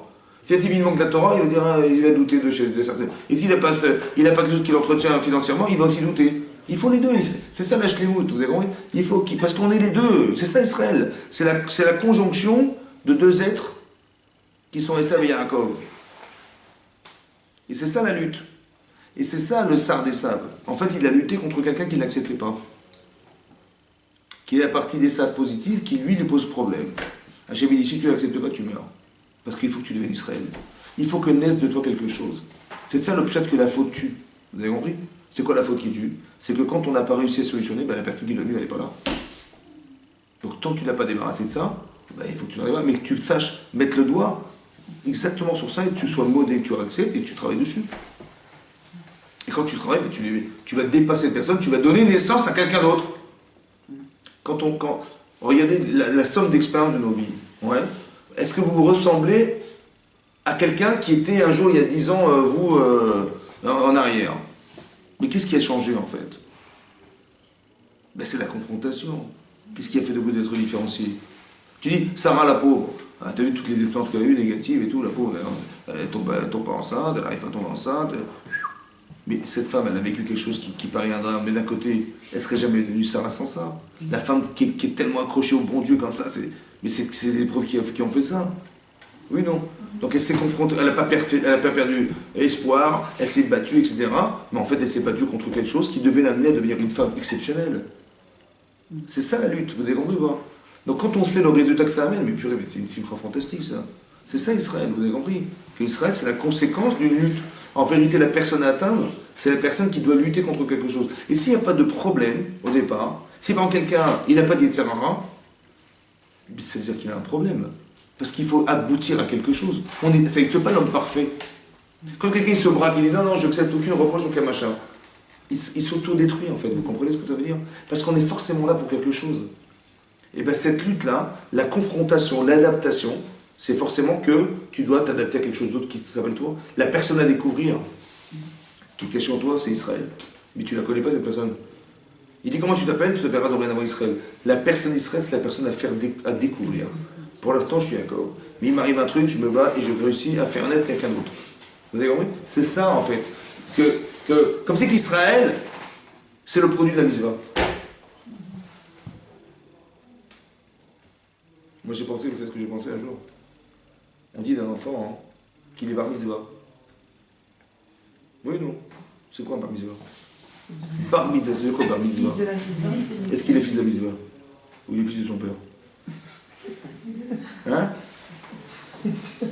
Fils, c'est-à-dire quoi fils?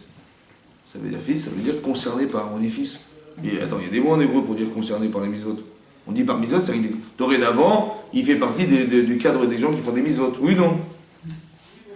Alors pour ça, vous dire qu'on est fils de la mitzvah? Ah bon? Ah, je dis comme ça. Fils de la mitzvah. Écoutez bien, fils de la mitzvah. Yaakov, il a donné naissance à quelqu'un. Il s'appelle Israël. Israël, il est le fils de la mitzvah. La confrontation, c'était ma mitzvah. Et cette mitzvah, elle a donné naissance à quelque chose.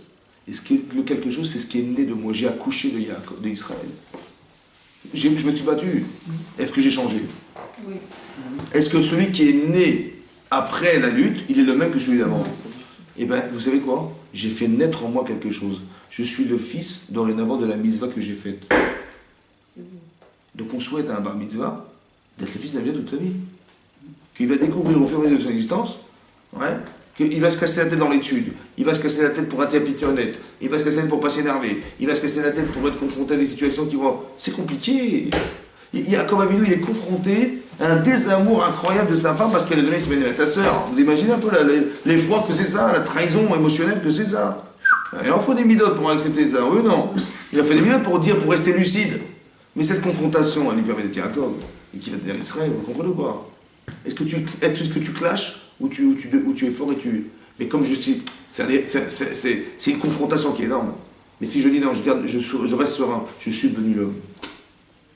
Par exemple, Hachem va dire à Moshe Rabbeinu, écoute, ils ont fait le veau d'or, ils ont les Meraglim, écoute, on va détruire tout ce peuple-là et on va faire de toi un nouveau peuple. Ça va? Pardon, mais je n'ai pas compris quoi? C'est qui le nouveau... c'est qui? Je suis le nouveau Adam Arishon. Hachem, il m'a dit, en plus, il m'a dit, tu es le nouveau Adam Arishon. On va tout détruire, on va tout faire. Tu es le nouveau Noir. Voilà. Le monde était détruit, on recommence avec toi. C'est flatteur ou pas?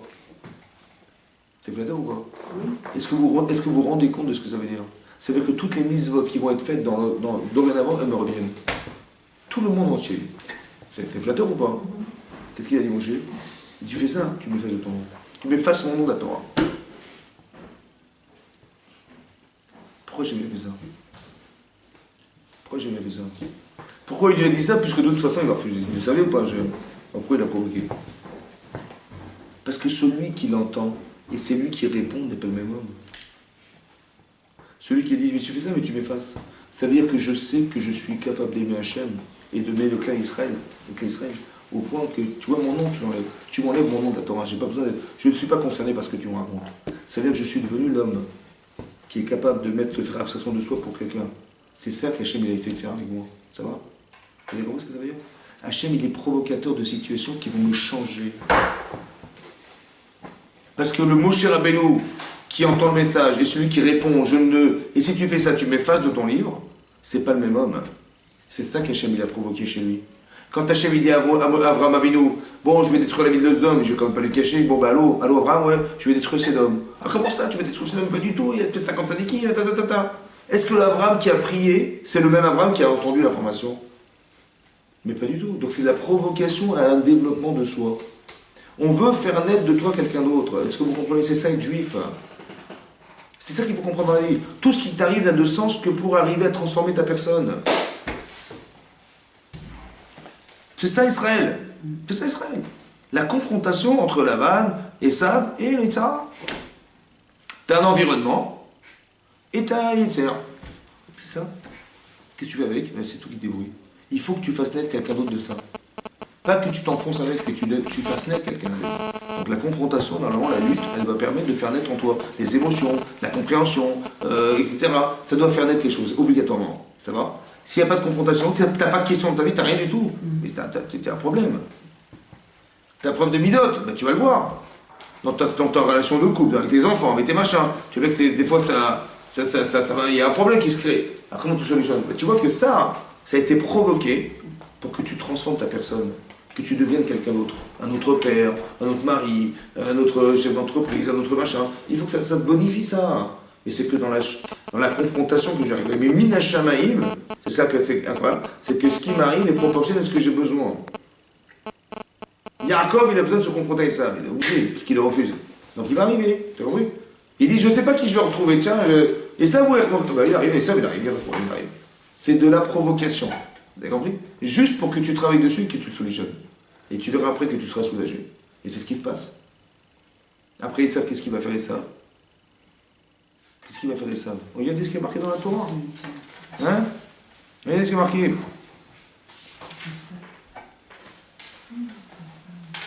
Marqué, regardez.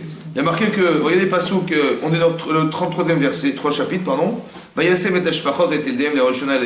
Donc il a fait avancer ses enfants, les servantes, ses femmes, etc. devant Esav. Et lui, Rachel et Yosef, Acharonim, et Yosef et Rachel étaient les derniers. Et donc il est venu devant eux, et comme il s'est prosterné devant eux, devant lui. Sheva Permim cette fois. Il a couru Esav vers lui. Vayechabekeu. Vayepol Atzavara, Vayishakeu. Il l'a embrassé. Vaïfkou, ils ont pleuré. J'ai pas compris. Il est venu pourquoi, ça? Il est venu pour faire. Avec 400 hommes. Il est venu pour le tuer. Et là, qu'est-ce qu'il a fait? Il l'a enlacé, il l'a embrassé. Qu'est-ce qui a transformé le Esav en Ar? C'est Yaakov qui s'est transformé. Évidemment. Quand il a dit, je te lâcherai pas tant que tu ne me béniras pas. Il faut que tu sois modé, que ça me revient. Est-ce que vous avez compris que la réalité elle a changé parce qu'il s'est convaincu que ça ne pouvait pas se passer autrement? Vous avez compris ça? Donc c'est que ça, tout d'un coup, il a embrassé. Il a eu besoin de tuer? Il a eu besoin de battre? Non. Il a eu besoin de se convaincre de ce qu'il doit devenir. Et l'agressivité extérieure, elle disparaît. C'est ce qui est marqué là? C'est ça qui est marqué ou pas? Il est venu, il vient, il embrasse. Imaginez-vous les soldats qui sont avec lui pour tuer ça, Yaakov. Il n'a rien compris. On nous a dit, on a payé pour tuer Yaakov. Oui. La réalité n'a de sens que pour t'aider. C'est tout. Il faut traduire comme ça. Donc quand tu n'as pas compris, ben, t'as pas compris. Donc tu vas t'attaquer contre ton agresseur, tu vas le tuer, tu vas... En vérité, c'est pas ça qu'il faut faire. Et vous allez voir que ça ne va jamais se finir. Aujourd'hui, c'est palestinien, demain c'est les Allemands, demain c'est machin, ça s'arrête jamais. Tant que tu n'as pas compris que c'est toi qui échappes à ça. Donc il faut que tu comprennes que la réalité n'est qu'un message. Et que derrière c'est Hachem. C'est ça qui est marqué là. Et que d'être à Israël, c'est de faire naître Israël. Parce que pour l'instant, ça n'est pas. On est Yaakov, mais le but, c'est d'arriver à début d'Israël. C'est un but à atteindre. Les enfants d'Israël. Vous voyez. Mais ça passe que par une compréhension des événements et par la logique de ce que comporte l'événement qui me parle, en fait, et qui devrait me faire dire, tu vois, là, t'as... Et c'est ça qu'Yaakov, il comprend, et il va se battre contre ça, et essayer d'éliminer ce qui... Et de dépasser ça, c'est de dépasser son Yetzer. Et si on comprend, on change la réalité. Exactement. Si tu comprends et que tu arrives à gagner cette lutte-là, tu verras que la réalité, elle va disparaître. C'est un chien qui dort. C'est ce que Rachamim disait, c'est un chien qui dort. Tu dis, mais non, il est où le chien? Il arrive le chien. Il t'a pas touché, il dort. Mais alors c'est un message, on donne un message, à toi tu travailles dessus, tu dois, il va s'éliminer. Vous avez compris? C'est une manière de faire tes chouvas ou de se bonifier. Vous avez compris? Mais c'est de donner naissance à ce qui dort. Vous avez compris? Yaakov, et il y a Israël en lui qui dort. Mais non, on aurait tellement aimé que ça s'éveille. Tu dis, l'enfant qui est à l'école, et l'enfant qui a eu son bac. L'enfant qui est à l'école, c'est celui qui a réussi ses études. Ben, c'est le même, non? Non. Il y a celui qui prépare et celui qui réussit. Celui qui réussit, il n'est pas le même que celui qui prépare, c'est pas le même. Parce qu'il a la conviction d'avoir gagné. Il a lutté, il a gagné. Cet enfant-là, il n'a rien à voir avec le premier. Mais c'est ça qu'on voulait qu'il atteigne. C'est d'accoucher de l'autre. C'est ça Israël, vous avez compris, c'est ça Israël. C'est quelqu'un qui dort en moi, on dit on va te mettre des exercices, des machins, il faut que tu réussisses, il faut que tu aies une bonne note, il faut que tu aies le moyen, donc tu dis, il faut que cet homme existe un jour, non? Ben, dans la confrontation, tu dis bon, il ne faut pas être flemmard, il faut être assidu, il faut aimer, il faut machin, mais tous ces paramètres-là, si tu les portes en toi, ben, tu vas réussir à faire naître en toi quelqu'un qui n'est plus le potentiel, mais la réalité de toi. Tu es le fils de la mitzvah. Tu es le produit du fils, tu es le fils, donc tu as donné naissance, l'autre c'est ton fils. Celui que tu es devenu, c'est le fils de celui tu as accouché de l'autre. Il faut à chaque fois comprendre ce principe. Tu es à Yaakov, il faut que naisse Israël. C'est comme ça. Il faut que l'ange il te dise Chazak Ubalour. Ça va? Celui qui t'a agressé, c'est lui qui va dire Chazak Ubalour. Tu as compris? Tu as gagné Chazak. Pas que tu m'as battu en fait. Je ne suis que l'image de ce que tu représentes. Je n'ai pas de nom. Tu as compris? Je n'ai pas de nom, je n'ai pas de forme, je n'ai pas d'identité, je suis niche. Je suis la partie inconnue de toi que tu dois découvrir. C'est ça qu'il est battu contre un homme qui n'a pas de nom. Est-ce que vous comprenez? Il y a quelqu'un en moi qui dort, je ne connais pas ce type. Oui. Comme je n'aurais jamais cru que j'aurais été cet homme d'aujourd'hui il y a 10 ans en arrière. Donc il y a un inconnu en moi, qui reste un inconnu, hein, qui est à définir, et qui va jusqu'à la fin de ma vie et à découvrir. Cet homme-là, c'est l'inconnu, c'est le Ish. Ben, il y a avec Ishimo Nadal Shachar. Je me bats contre un homme que je ne connais pas, hein, qui est ma partie inconnue, que je dois lui donner la vie dedans, je dois lui donner un nom. Il faut que je l'appelle Israël celui-là, ça va? Parce que lui, c'est le produit de la lutte. Il faut qu'il sorte, il faut que j'accouche. Et si on ne se bat pas, c'est qu'on n'est pas normal. Ah, il y a un problème. C'est que Hachem, il ne s'occupe même pas de nous. C'est encore pire. Vous avez compris? C'est pas possible. Parce que toute la vie, elle était là pour nous transformer. Il faut qu'on arrive à se transformer. Donc c'est une transformation. Après, on passe... Les gens, ils comprennent ça comme des punitions. Vous avez compris, ils croient que c'est des punitions. Mais non, c'est pas... il n'y a aucune punition dans l'histoire. C'est juste une confrontation. Et juste de dire, tu vois, il faut que tu t'arranges dans tes midotes. Il faut que tu t'arrives à t'améliorer. Un peu plus de patience, un peu plus de... Vous avez compris? On n'est pas patient dans la vie, franchement. Des fois, on n'a pas de patience, on est pressé, machin. Mais en fait, c'est désobligeant pour celui qui le subit. Tu vois? On n'a pas d'amour, on a l'amour de soi et pas vraiment l'amour des autres. Et même quand c'est les autres, en fait, c'est l'amour personnel qui s'exprime par les autres. Mais en réalité, c'est l'amour de soi. Vous avez compris? Etc., etc. Donc, on a des problèmes, des midotes, des machins. Et c'est le truc qu'il faut corriger, évidemment. Mais c'est la réalité qui nous permet de nous confronter. Essayez de voir dans tout le domaine que vous vivez, il y a toujours cette problématique.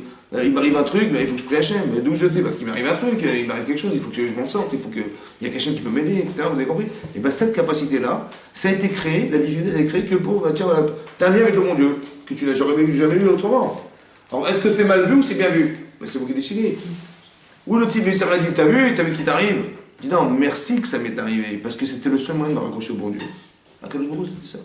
Donc je ne le vois pas dans... C'est toujours les tovas, et comprenez-le bien, c'est toujours les tovas.